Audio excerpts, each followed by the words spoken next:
एक तरफ पूरा देश बिहार चुनाव की तरफ टकटकी लगाए बैठा है, वहीं दूसरी तरफ अगर देखें तो गुजरात से बड़ी खबर आ रही है।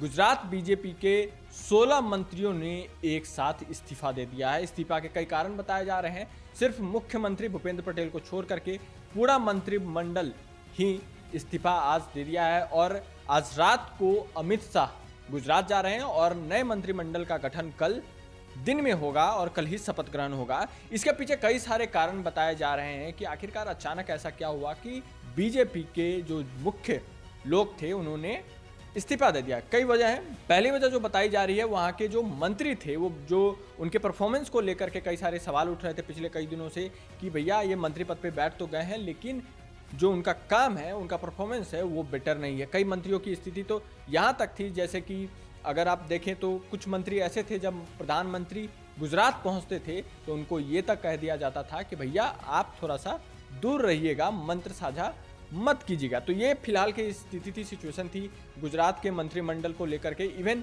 दूसरे मंत्रियों की अगर स्थिति देखें तो कुछ ऐसा ही देखने को मिल रहा था। इसके बाद आज एक बड़ा निर्णय लिया गया और गुजरात के जो मंत्रिमंडल है उनको बर्खास्त कर दिया गया एक तरह से, अगर हम कहें तो, क्योंकि सभी मंत्रियों ने एक साथ इस्तीफा दिया है।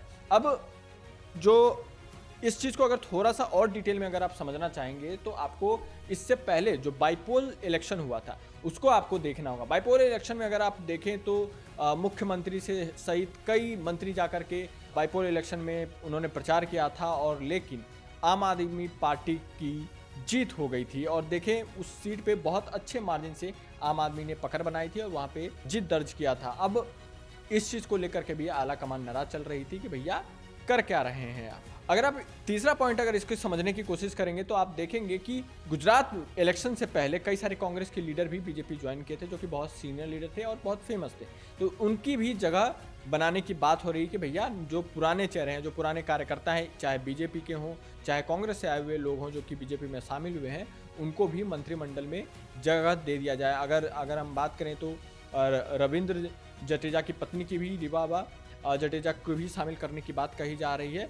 कल नए मंत्रियों का शपथ ग्रहण होगा जिसमें कि जेपी नड्डा और साथ में अमित शाह शामिल होंगे। लेकिन एक बहुत बड़ा चेंज आपको देखने को मिल रहा है गुजरात विधानसभा में और कई नए मंत्रियों के चेहरे आपको देखने को मिलेंगे। लेकिन इसके बहुत लंबे मायने हैं। क्या मायने हो सकते हैं? 2027 में अगर आप देखें तो चुनाव है, उससे पहले अगर आप देखें तो वहाँ पे पंचायती चुनाव है जिसमें बीजेपी अपनी पकड़ लूज नहीं करना चाहती है। अगर मोदी जी की अगर बात करें तो हमेशा गुजरात मॉडल की बात करते हैं।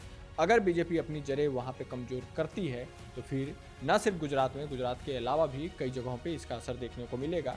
जिस गुजरात मॉडल की बात होती है वहाँ पे अगर बीजेपी लूज करती है तो एक बड़ी समस्या केंद्र में भी सरकार को हो सकती है। आपको क्या लगता है कि आखिरकार ये बदलाव किस लिए किया जा रहा है? कमेंट करके बताइए। आप देख रहे थे अनकोट, मैं हूं आनंद। जय हिंद।